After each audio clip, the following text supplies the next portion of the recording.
Crypto market के अंदर अभी हीट मैप अगर आप देखोगे क्रिप्टो कॉइन्स का जाके, तो वो सारा आपके सामने रेड रेड देखने को मिलेगा। लगभग सारे के सारे कॉइन्स के अंदर रेडनेस देखने को मिल रही है, यानी मार्केट यहाँ पर टोटली बियरिश लग रहा है। लेकिन एक्चुअल कहानी क्या है उसका पता लगेगा हमें इसके बारे में डिटेल डिस्कशन और रिसर्च करने के बाद में।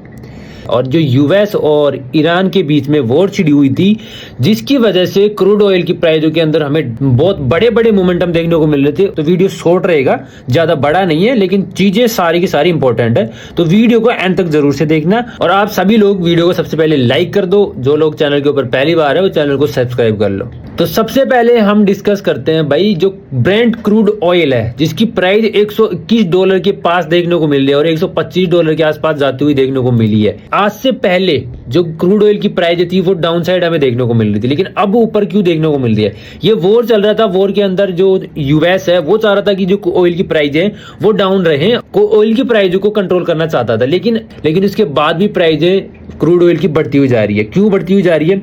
आज से पहले बहुत बार मार्केट में मैनिपुलेशन इसलिए हुए थे कि कभी प्राइजें बढ़ी तो उनको मैनिपुलेट किया गया था, मतलब प्राइजें बढ़ाई गई थी और उसके बाद क्रैश करी गई थी। तो वहां पर उनका जो पर्सनल टारगेट था, जो ट्रेड वगैरह करते हैं, इनसाइड ट्रेडिंग करते हैं, वो टारगेटिंग की वजह से ये लोग मार्केट के अंदर जो ट्रम्प फैमिली है या फिर इनके जो इनसाइडर्स हैं वो ट्रेड करके अपना पैसा बना रहे थे।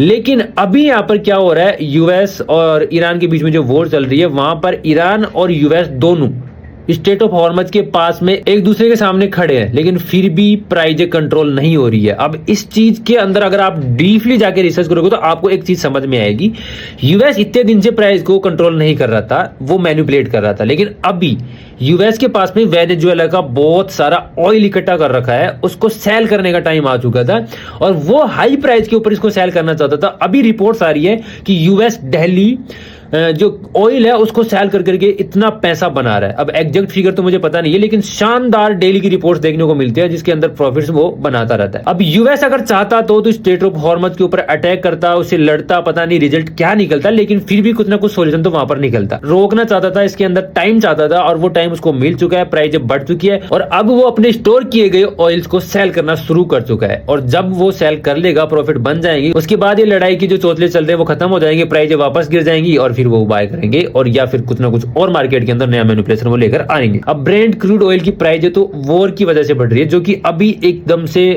रुका हुआ पड़ा है, आगे कुछ ज्यादा प्रोसेस हमें देखने को नहीं मिलती है। लेकिन यहाँ पर आप बिटकॉइन को देखोगे तो बिटकॉइन की जो प्राइस है वो अभी $67,000 के आसपास देखने को मिल रही है। बिटकॉइन यहाँ पर बुलिश देखने को मिल रहा था और बिटकॉइन के लिए जो टारगेट्स वगैरह देखने को मिल रहे थे वो टारगेट्स $85,000 के आसपास के देखने को मिल रहे थे। क्यों देखने को मिल रहे थे? क्योंकि एक तो यहाँ पर ये जो रेजिस्टेंस है और इस रेजिस्टेंस के साथ साथ में यहाँ पर एक एफवीजी और एफवीजी के साथ साथ में यहाँ पर एक सीएमई गैप है। तो इन तीनों चीजों की वजह से यहाँ पर बिटकॉइन जाके यहाँ से वापस से रिजेक्ट होने वाला था, ऐसा हम लोग प्रिडिक्ट कर रहे थे और सब लोग ऐसा प्रिडिक्ट ही कर रहे हैं। लेकिन बिटकॉइन के अंदर एक यहाँ से लगभग $79,500 से एक रिजेक्शन देखने को मिला। बिटकॉइन ने डबल टॉप बनाया 4 आवर के ऊपर, डेली के ऊपर, और वहां से रिजेक्ट होता हुआ देखने को मिल रहा है। अब डेली के ऊपर इसको एनालाइज करोगे तो आपको देखने को मिलेगा कि डेली पे यहाँ पर डबल टॉप बनाने के बाद में उसका टारगेट कंप्लीट हो चुका है। लेकिन यहां पर बिटकॉइन बियरिश है या बुलिश है, इसका एग्जैक्ट अभी नहीं बता सकते। क्यों नहीं बता सकते?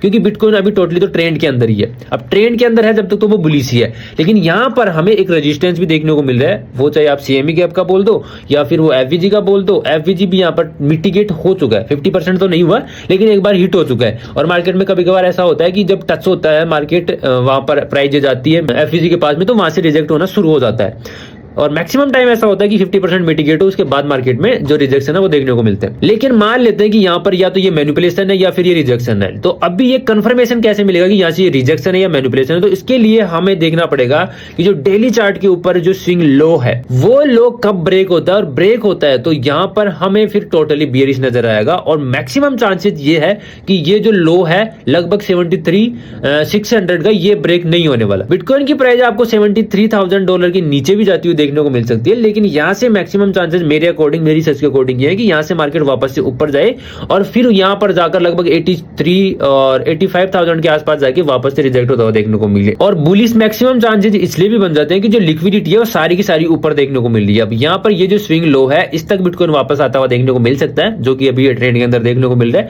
अगर आप शॉर्ट टाइम फ्रेम के ऊपर देखोगे तो यहां पर हमें बियरिश ट्रेंड के अंदर बिटकॉइन देखने को मिल रहा है, तो ये बियरिश ट्रेंड यहां पर खत्म होता हुआ देखने को मिल सकता है 74 से लेकर 73,000 50,000 के आसपास में, और यहाँ से फिर बिटकॉइन वापस से आपके उसी जोन के अंदर जाता हुआ देखने को मिल सकता है जहां पर हमने अभी चार्ट के अंदर डिस्कस किया, यानी 83 से लेकर $85,000 के पास में।